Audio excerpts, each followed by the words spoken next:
Hey, everybody. Thank you so much for joining us on another episode of Hey Man, It's Okay, a men's mental health podcast. I'm your host, Sky.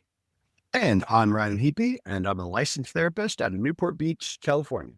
Sky, we got another great guest again. This is part two, I believe. Why don't you tee us up a little? Yeah, so you guys, as some of you know, we've had a little bit of technical difficulty in how to do a re-recording, but I'm really excited about our next guest because it's someone who I think, a lot of you will know and may have seen some Facebook and YouTube videos on how to make different kinds of blades and swords and historical weapons creation. I want to welcome to the show Judge of Forge and Fire, David Baker. Welcome to the show, David. Hey guys, thanks. Glad to be here. How you doing today?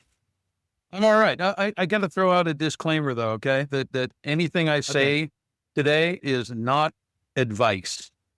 I don't give taking advice from me. No, seriously, taking advice from me is like eating the food that's in the back part of the refrigerator that's been there a while. You'll probably be okay, but then again, it might kill you. So it's not advice. I'm happy to share the things that I go through in my own experiences, and that's what I try to do online. But I don't. It's not advice. Perfect. No, that's good. I think it's good to have that disclaimer. Don't do as I do. Although I'm sure there is some wisdom that can be drawn from your experience. Yeah. I think that we all have a certain level of wisdom, and I think as you age and go through more and more, if you're being aware of what's going on around you, yes, I think you can pick up a great deal of wisdom from friends, family, experiences, but nervous when people claim to have the answers. And for all of us, the answers are different. What works for you might not work for me. So, David, you and I connected because you posted something on Facebook about you did like a charity ride, a motorcycle ride for veteran suicide awareness, I believe. And you were doing the work through a nonprofit of some type. It wasn't a motorcycle ride. I've done, it was a forge thing. It was Black Horse Forge in Virginia. They do therapy work for PTSD and veterans and stuff like that. I think has been found by a lot of smiths and a lot of people who have emotional issues, angst, PTSD, whatever you want to call it. Forging is very physical. The act of creating something by sheeting metal and changing its shape by smashing it with a hammer can be very cathartic. It beats getting in fights. It beats throwing plates. It beats so many, punching something until your hand hurts. Your hand's going to hurt by the end of the day, trust me, but you're not doing damage. You're actually creating. And having witnessed men, and, I primarily talk about men's mental health, and this is about men's mental health, which is really cool. Having witnessed grown men put years of hate into a piece of metal and create something beautiful, and realize that they just emptied the tank of all that physically dumped all that anger into something, but then had something beautiful that they created at the end of it is, I think, a mental game changer to me. You kind of start realizing that all that energy that you waste being distracted, upset. I think the probably the most common one is beating yourself up with it, telling yourself you're not worthy, you did things wrong, blah, blah, blah, blah, blah. You take all that energy and you throw it into some kind of creative avenue. And like I said, there's some artists I know who you look at their paintings and they're a little bit scary, but the beauty is there, and you really understand that, this is all their anger being thrown onto a canvas. The act of creation to me is incredibly calming. You release things into it. Like I said, the process of fire and hot metal and everything else is a very violent process, but at the same time, the beauty that comes out of metal work of any kind is stunning. Creation through destruction. Yes. Yeah. And you can look at nature does it a lot too. If you've ever seen the artwork that they do where I don't know, it's like light, you put a metal rod in sand or something and lightning strikes it and it like fuses the sand and does crazy stuff like that. There's so many Oh things yeah. there's so many parallels to nature. You're using, you're using super base elements to create something. And I think, humanity has been intrigued and amazed by that since, the dawn of fire, Yeah, your craft is one of the oldest probably crafts that we still have today that, that I think our ancestors have been doing. correct. If you take it all the way down to its basic, yes, the oldest craft that man has is finding some way to kill another person, whether it's shaping a stick or a rock or metal. Yeah, it goes back pretty far. Yeah, metallurgy and things like that.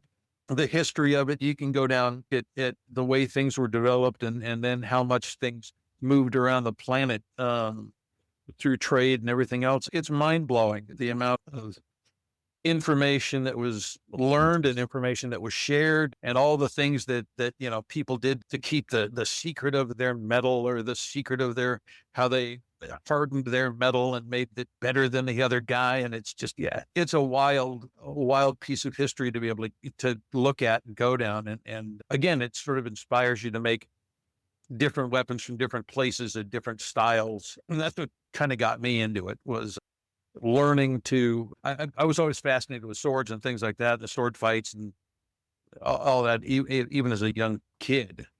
And then when I got the opportunity to be involved in the entertainment industry and kind of study bladed combat, there just wasn't a lot of stuff you could go out and buy, back in the mid 80s, so the stuff that was available, you couldn't really sword fight with it. It'd just break.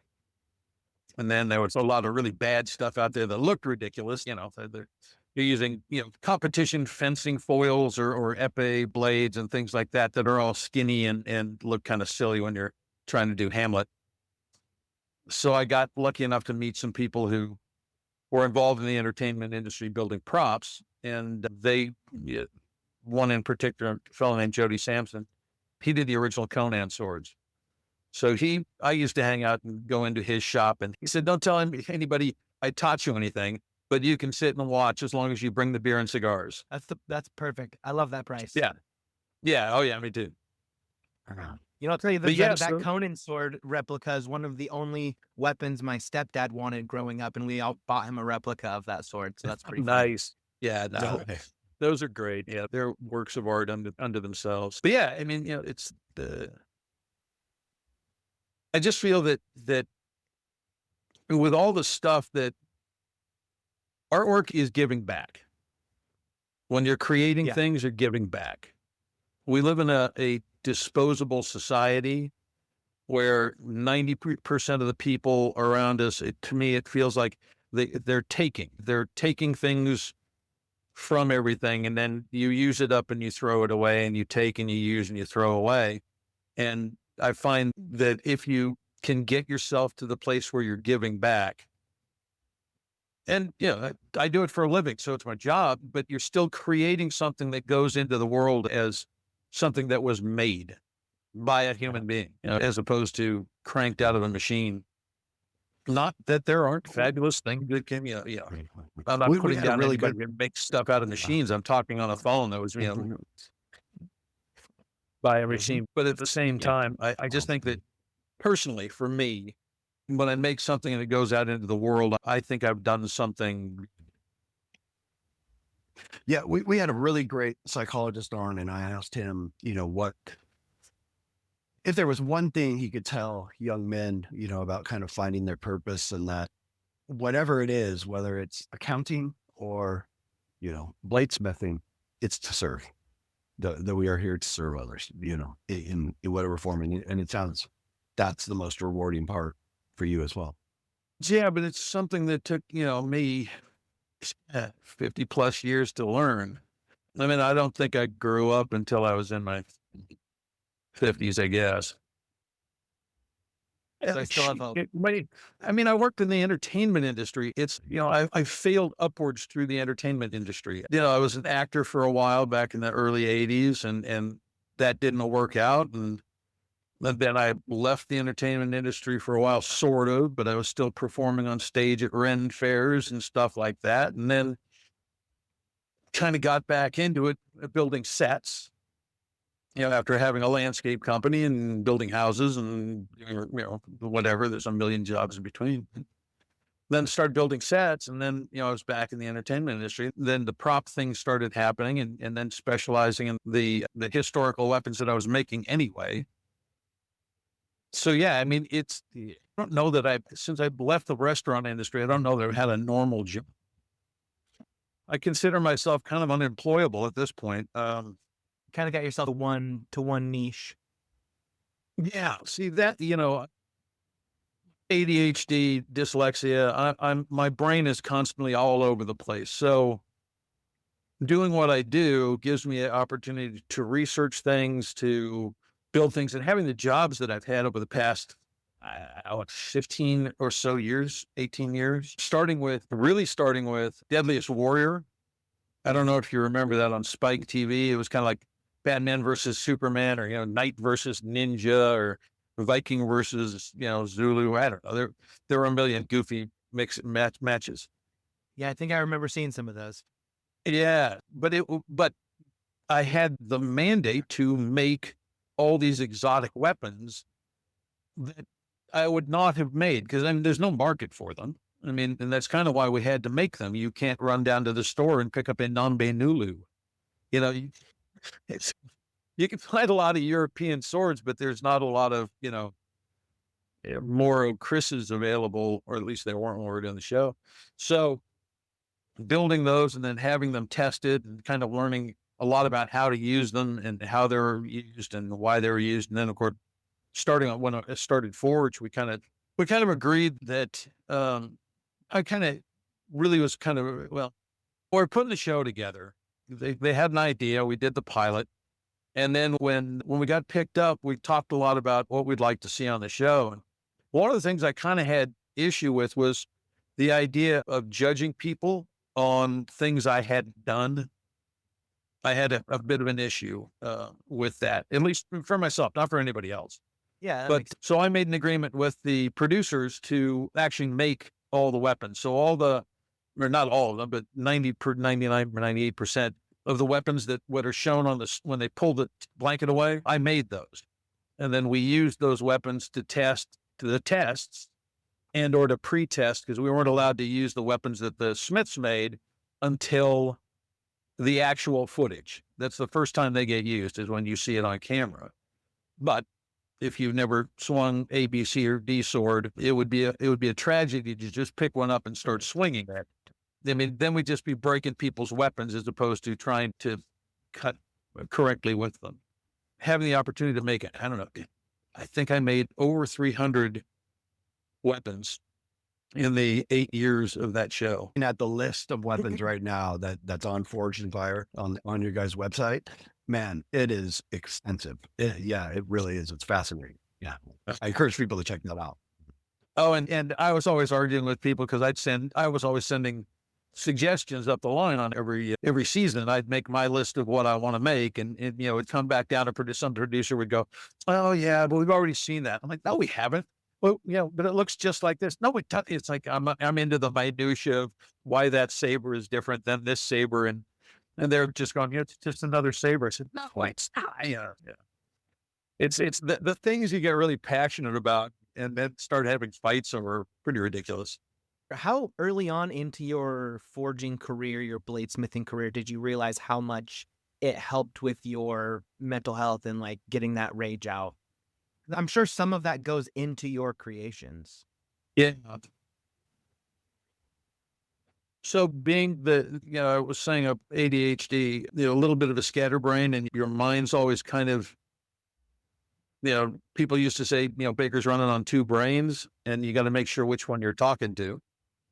I think when I started making blades, I was doing stock remover. So I wasn't forging anything. I wasn't heating metal and doing that. I was cutting to shape and then grinding and having them tempered by a metal tempering company. So I wasn't set up to do, I didn't have a forge and all that stuff. So it was all grind to shape kind of work. But what I found was grinder is loud. When you're pressing into a grinder, it's a lot of noise.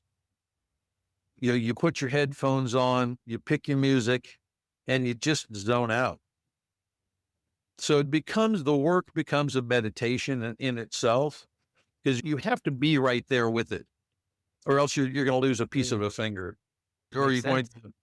you're going to waste, all the hours that you put into getting to where you are, just by not concentrating on that one section you're grinding, and having the grinder grab your work and, chuck it to the ground, or bend it, or cut Ugh. into it in a way that's going to destroy what you're working on. So you have to have a level of focus that's really intense, or you're going to get hurt. I find the same thing when I'm riding a motorcycle, that when I'm on a motorcycle, I have to be on the motorcycle. I can't be anywhere else. If my mind wanders, I'm going to change lanes into a truck. I'm going to go into a ditch. I'm going to miss a corner. I'm going to, not notice that there's a pile of leaves there, and try to turn steep on a pile of leaves, which I've done, and it doesn't end well. So so it starts out with finding ways. For me, my peace starts out with finding ways to calm the brain down. When I started forging metal, I don't know, 20 years ago, I guess, it's a different process, in that the physicality of throwing energy into that metal is different than standing at a grinder. I mean, standing at a grinder is tiring too, but when you start swinging a hammer to move things, and I didn't have a power hammer when I started, I didn't have a press when I started. So you're really swinging a hammer to move metal. It's exhausting. I had a corner in my garage shop in the desert where I just threw the mistakes. There's just a pile of things in the corner because I just throw them off that way. The learning curve can be very steep. I mean, it's something that anybody can do, but that doesn't mean you're going to be good at it. Being good at it takes, hours and hours, like anything else. It just takes hours and hours of standing in front of the forge, or standing in front of the grinder and swinging the hammer and knowing where the metal's going to go. But, as I was saying before, it becomes a really cathartic piece of work, in that you're using a lot of physical energy and winding up with something that you've created at the end. Yeah, I don't know that it's that different from building a house, or doing stone or concrete work or anything else. It's just, the more of you throw into anything you do, the more spectacular that thing is going to be when you're done, I think. And the more I think you're going to be connected to it when you finish. Do you find that's how people can connect to you best, is by seeing what you do to your work? Yeah. Yeah. Like how they understand you best? Maybe. I know it's kind of an odd question. Just one I'm that still popped into trying my to head. figure out how I understand myself. Trying to figure out how anybody else understands me. So, for example, over this past year, I got engaged. Thank you. Thank you very much. I reconnected with somebody that she and I had dated years ago. We reconnected, started talking on the phone, kind of visited each other. And I blame her for screwing up all my grumpy old bachelor plans, because I was done. I decided I was done. I was not going to, not going to get into the dating world ever again. And I was just going to build weapons and ride my motorcycle and ignore the planet. She wrecked all of that in the best way. Women will do it. As a over 60 male who had kind of decided to be alone and had settled into that comfortably, changing all of that, now I'm not just living my life for myself. I'm living my life to make it better for two people, and having that partnership, and, learning how to just basic communication skills with another human being that you're sharing space with, when you haven't done it for a long time, or when you did do it, it wasn't very successful. Learning that, and I think it's something that a lot of men go through, learning that it's just not all about you. That's If a you can really get, if you good can lesson, good piece of advice. get to a point in your life where you just realize it's not all about you. And I think some people get to that early and other people get to it late. And I think a lot of us who have lived lives that I spent a lot of time alone. I mean, I work alone. Yeah, you go weeks Mhm. sometimes without really hanging out or seeing people. Or I did, because I'd wake up, I'd go into my shop, I'd work, you know, into the day, go back in the house, drink too much bourbon and watch a movie. I think a lot of artists and certainly a lot of people who deal with ADHD or dyslexia type things, we self isolate a lot.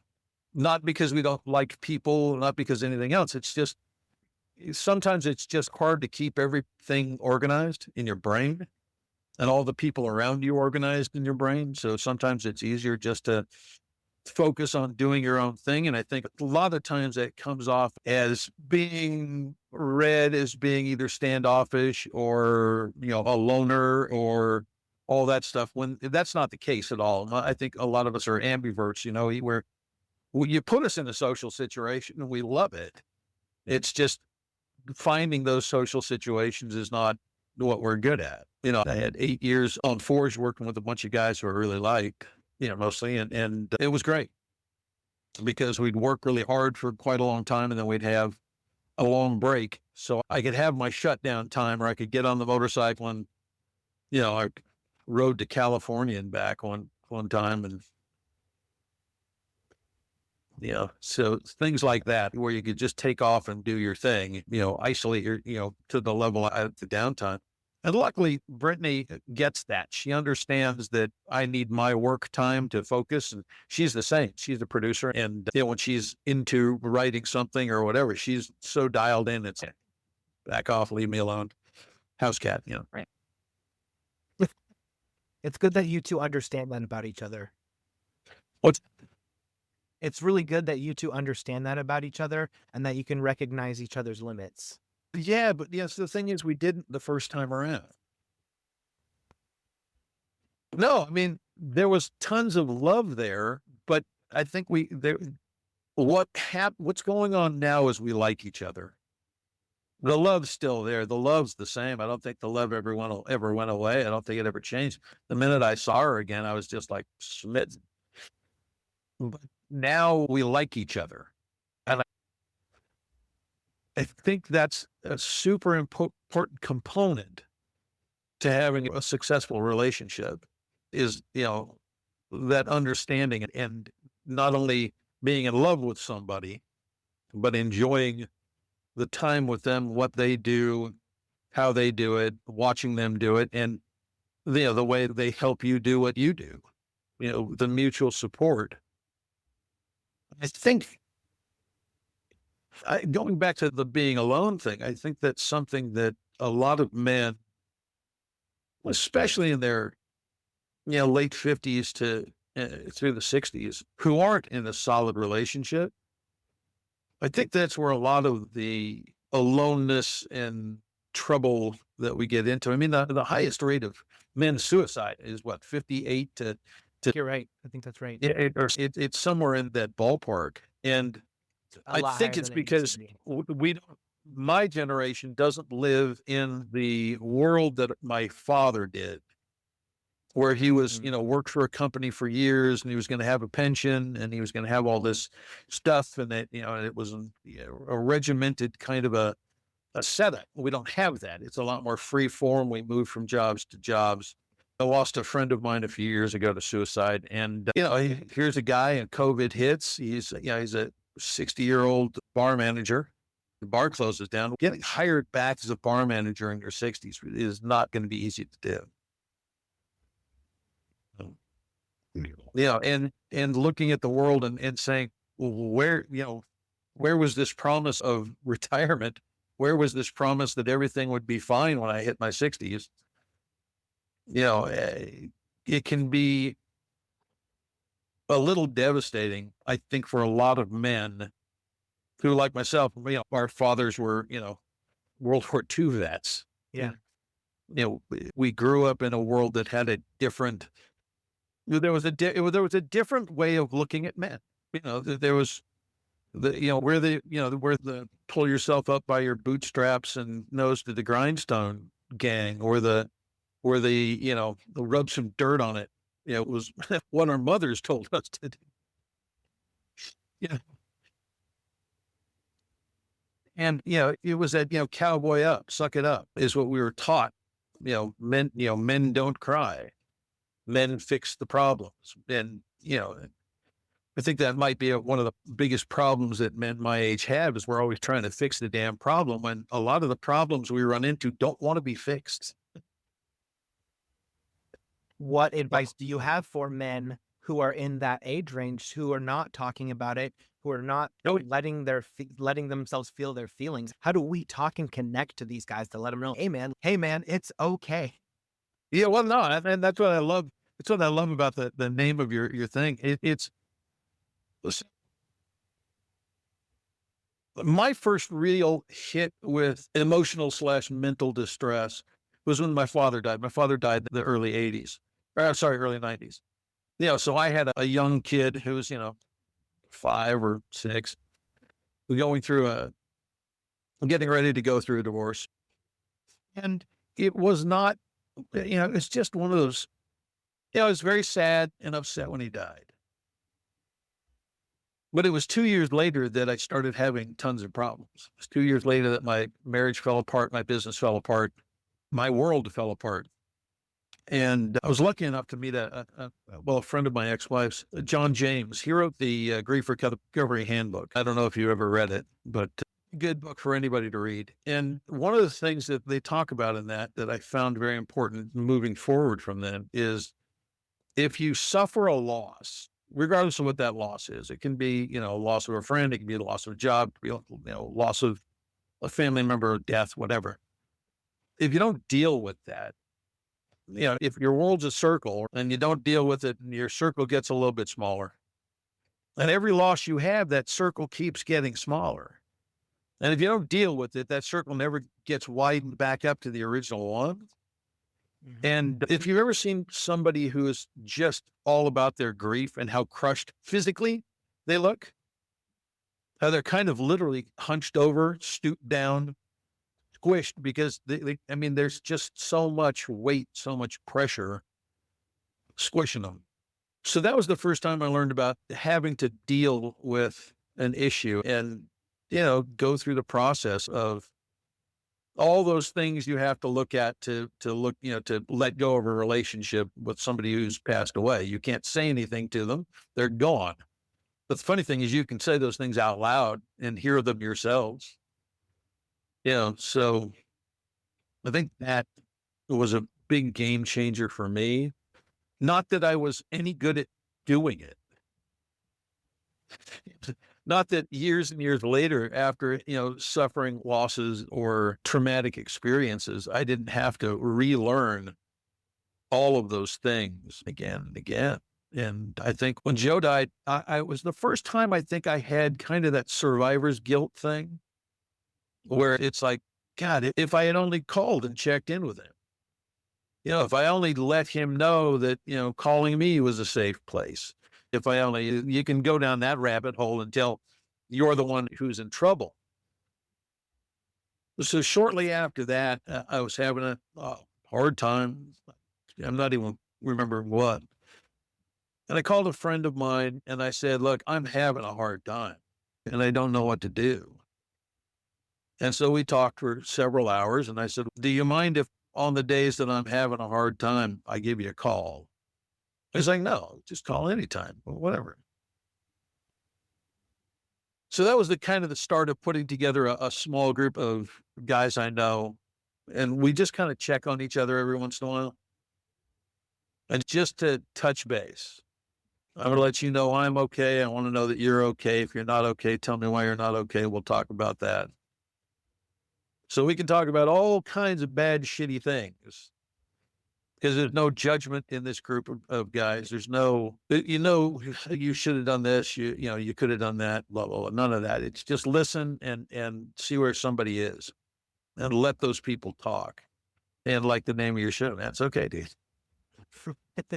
And hey, man, it's okay. Because sometimes that's all it takes. Is having Just to let somebody someone know in there. or somebody letting you know that there's somebody listening to you.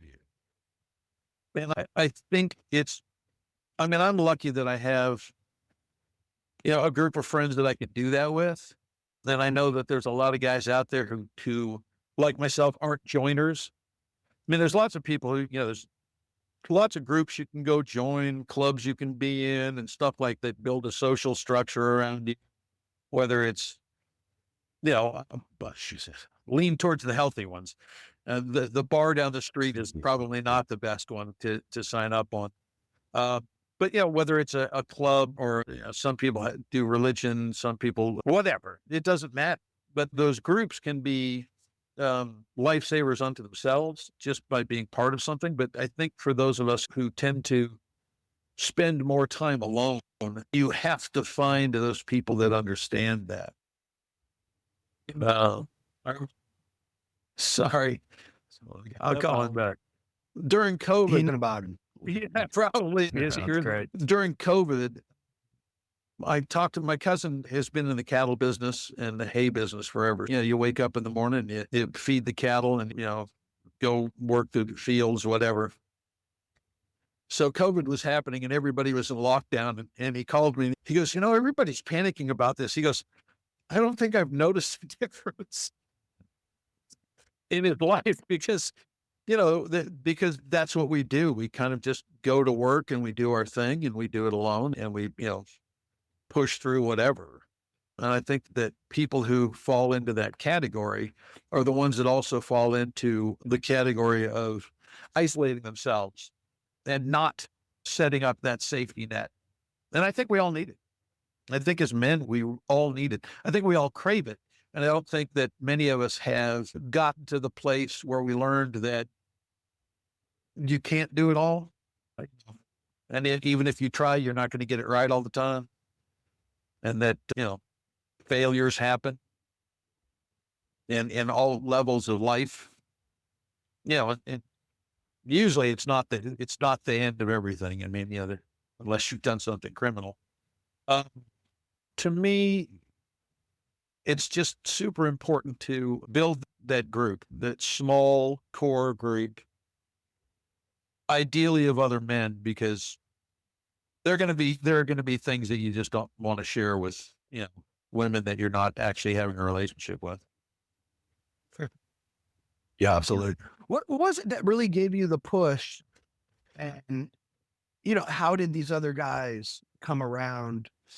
Was it sort of a spontaneous thing? Did it take some intention? Was it COVID? It took intentional phone calls to start this up.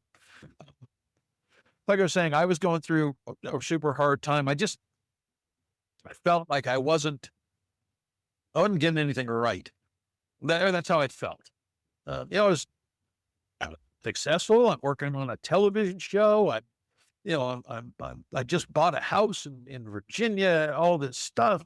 Why do I feel like shit? Why do I feel like I'm not doing it? Why do I feel like I'm falling apart? What's going on?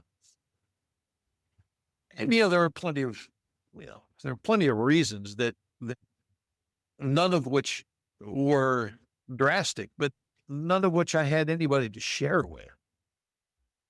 I had no way to unload all that the baggage that I was carrying around, I had no one or anywhere to unload it. Luckily, like I said, I had discussions with a couple of friends about things like this before in our lives. And I just kind of was at the breakdown point and I made the phone call. I think a lot of men in general deal with a lot of depression they don't realize they're dealing with. We call it something else. We mask it a lot. I found I masked mine with anger a lot when I was younger. Yeah, sure. Right. Yeah. I mean, it's been my experience with people that they're angry with themselves, but they push you away. I want to commend you for making that phone call, first of all, because that's the hardest part is to make that phone call. But once those words are out there, and to have somebody to support you must have been such a huge relief to you to be able to confide in somebody like that. Yeah, the thing is when you confide in somebody, as you're saying, at the breakdown point. I mean, I called and cried. Yeah, Yeah. Good for I you. just I'm cried. really, I cried, and he you waited. know, He didn't say a word. He waited until I was done. I said, "Okay, let's just just talk." And I unloaded for 90% of it didn't make any sense, and the rest of it was mostly bullshit. A lot of self pity and all the crap that we do.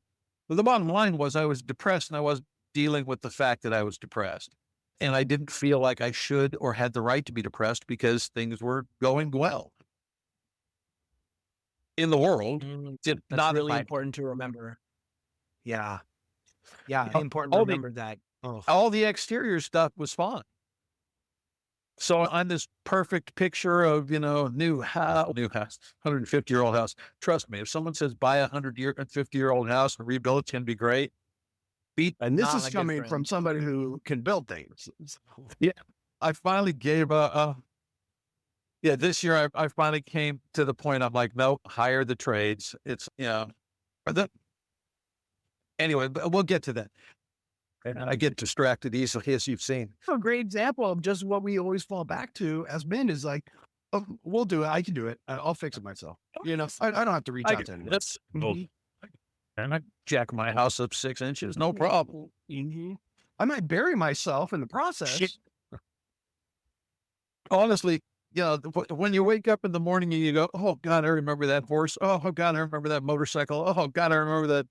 And all the creaking and groaning and popping and farting and everything else, and you just go, "Shit, I need some help." But anyway, it's when the outside appearance is so rosy and the inside is kind of not functioning right. That car's ripping down the road, but it's running on two cylinders and it's only going so fast because it's going downhill. It's those moments that, to me, it's so important to reach out and let somebody know that you're just not okay. That is the I'm drops not right all there. right. Yeah. Yeah, I'm not okay. And I think a lot of times it will hey, take, what's that? I think it's that moment. You could almost, we could have another podcast title. Shit, I need some help. Right there. But the I think there's a really wide space between I'm not okay and knowing what to do about it. But unless you let the pressure off at this end and say, I'm not okay, and have someone say, no, it's okay, man, and listen to you, it's hard to get over to here because you're still going to be carrying all that garbage around in your head. You're still going to have that 60-second loop of the conversation with whoever set you off. You're going to still have that oh man, if I had only said this, if I had only said that, if I'd only done this, if I'd only, you know, picked up that phone or not said the things that I said on that phone and not had to make that mea culpa, which I had to do a couple of years ago. Things like that you hold on to because you haven't let them out. You haven't dealt with them. You haven't flushed them out of your system. I was having a conversation with Brittany the other night. We were talking about beating ourselves up, and it's amazing the things that we say to ourselves that are so hideous, and we would never say them to another human being.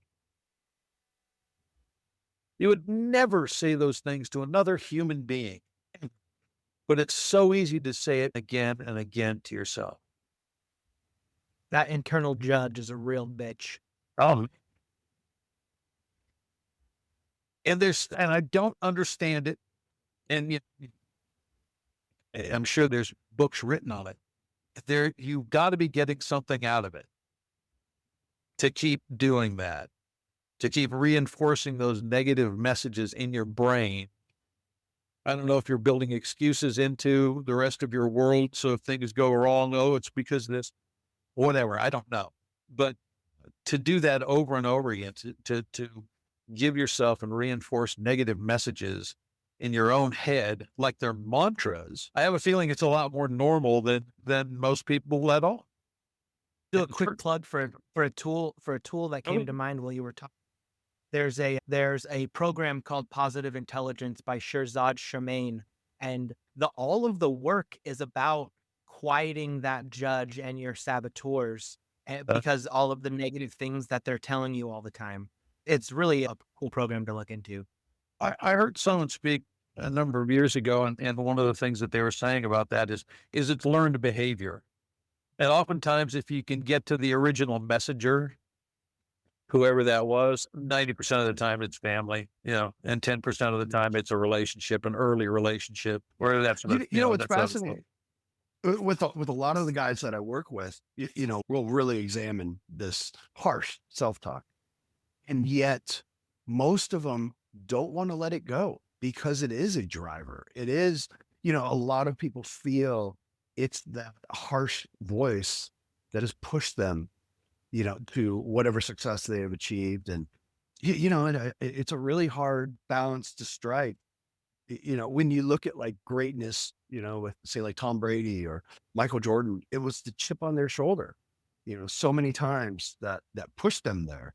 But it also, can drive a lot of people to insanity. And it's, yeah, I mean, you look at Tiger Woods, and you look at how many other people have died of the overdose and everything else, or the alcoholism, or the whatever addiction they chose to latch onto. And they've all had that same hard drive and same negative self-talk. Just to quiet So that yeah, I voice. think, sure. I mean, anything can, anything could push you on as a driver, but what's the cost? And if the cost is your mental health and your friendships and any relationships you're having or trying to have or anything else, then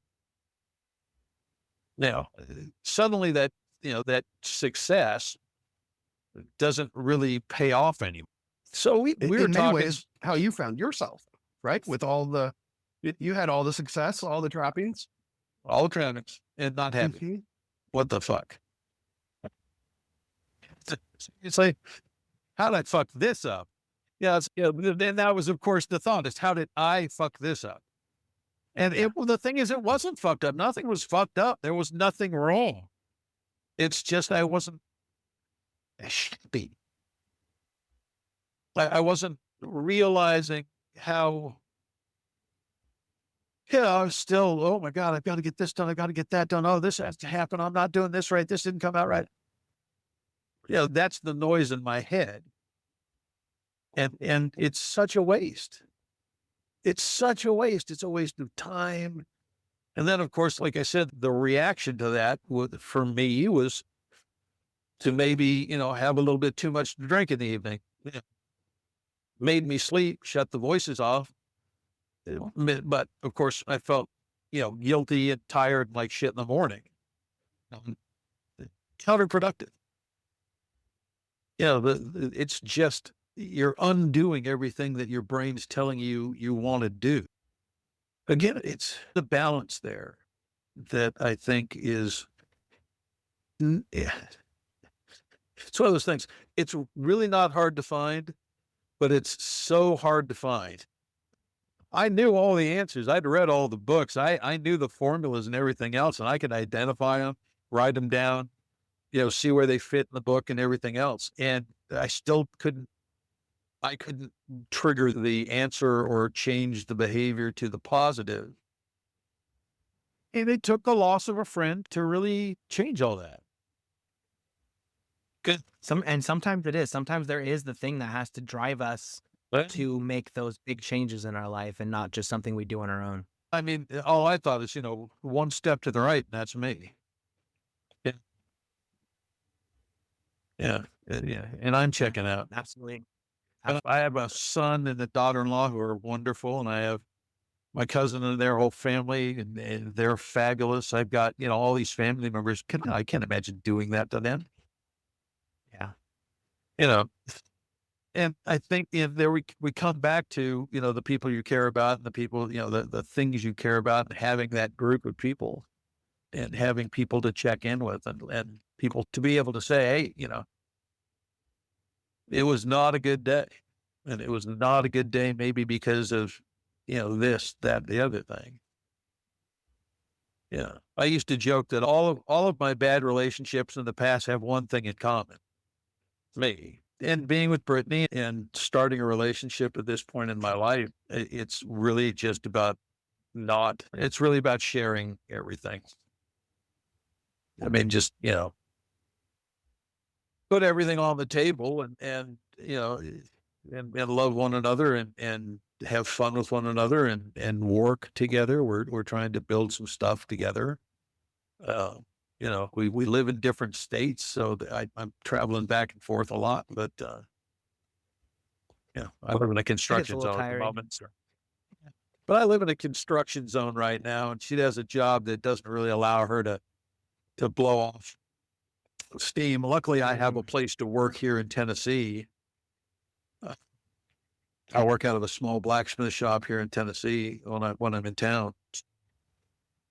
It's not time spent just sort of vacationing. It's, Monday through, Friday are work days. They are for her, they are for me. So if I'm here on one of those days, I'm working. Cool.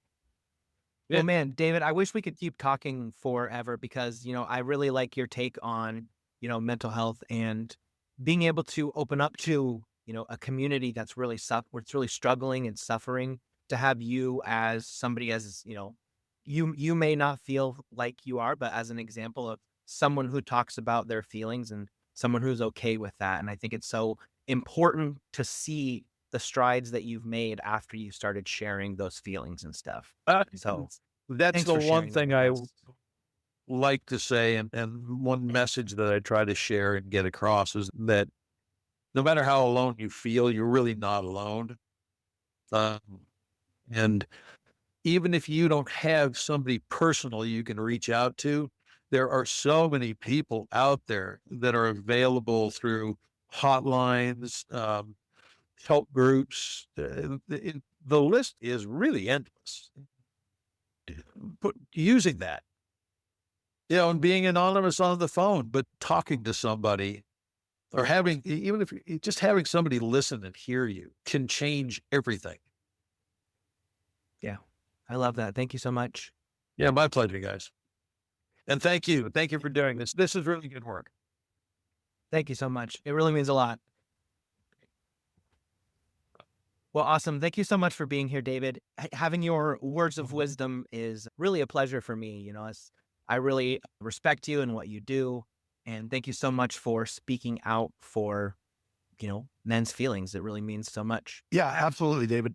I know at the beginning of this, you said you didn't have a lot of advice, or I guess don't take this as advice, but just your talk on support, having others around, having just people to listen to. I mean, I think we all can, learn so much from that, and just how important that is in all of our lives. And even for the greatest of introverts who might spend months at a time, hammering away, I think we all need connection. We do. We all need. There's the flip side of that too, which is be open to listening. When you get the call, Amen there. when you get the call, have your ears open. Don't talk, just shut up and listen. Absolutely. Thank you. Thank you, All guys. right, thank Thank you, you for guys. listening to us. Comment, subscribe. Let us know how you feel. Let us know what you like. Sky, this has been awesome. David, this is awesome. Thank you, guys. Yeah. From us here at Hey Man, It's Okay. Everybody remember, please, that it's okay to not be okay. And thanks for joining. Have a good day.